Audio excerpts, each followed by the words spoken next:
ప్రేమ రెండు హృదయాల మధ్య చిగురించే అనిర్వచనీయమైన మధుర భావం. అయితే ఈ కాన్సెప్ట్తో కొన్ని శతాబ్దాలుగా ఎన్ని సినిమాలు వచ్చినా ప్రేక్షకులు బ్రహ్మరథం పడుతూనే ఉన్నారు. లవ్ స్టోరీ అంటే చాలామందికి ఇంట్రెస్ట్ ఉంటుంది. గెలిచిన ప్రేమ కథలు కొన్నైతే ఓడిన ప్రేమ కథలు కొన్ని. కానీ ప్రేమ బంధానికి మన పొలిటికల్ లీడర్ సైతం జై కొట్టారు.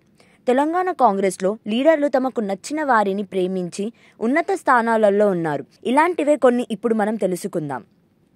సీఎం రేవంత్ రెడ్డి పరిచయం అక్కర్లేని పేరు.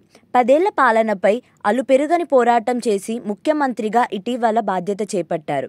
అయితే రేవంత్ రెడ్డి గీతారెడ్డిని లవ్ మ్యారేజ్ చేసుకున్నారు. ఇంటర్ చదివే రోజుల్లో మొదలైన ప్రేమ ఫైర్ బ్రాండ్ నేతను సొంతంగా గ్రీటింగ్ కార్డులు తయారు చేసేలా చేసింది. బొట్టులో మొదలైన ప్రేమ పెద్దలకు తెలియడంతో కొన్నేళ్లు ఎడబాటులు తప్పలేదు.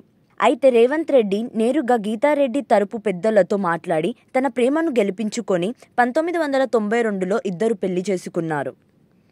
డిప్యూటీ సీఎం భట్టి సైతం హెచ్సియూలో చదువుతున్న సమయంలో నందినితో ప్రేమలో పడ్డారు. నార్త్ సాంప్రదాయం కుటుంబానికి చెందిన నందినిని ప్రేమించారు. ఇరు కుటుంబాలని ఒప్పించి తన ప్రేమను గెలిపించుకున్నారు.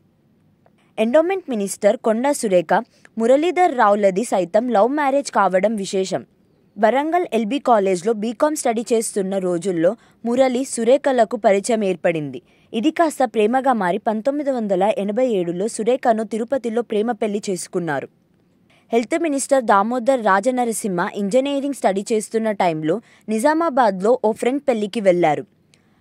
ఆ సమయంలో వధువు ఫ్రెండ్ అయిన పద్మిని రెడ్డిని చూసి ఇష్టపడ్డారు. కొన్నేళ్ల తరువాత ప్రపోజ్ చేశారు. వివాదాలు ఎదురైనా తట్టుకొని 1985లో ప్రేమ పెళ్లి చేసుకున్నారు.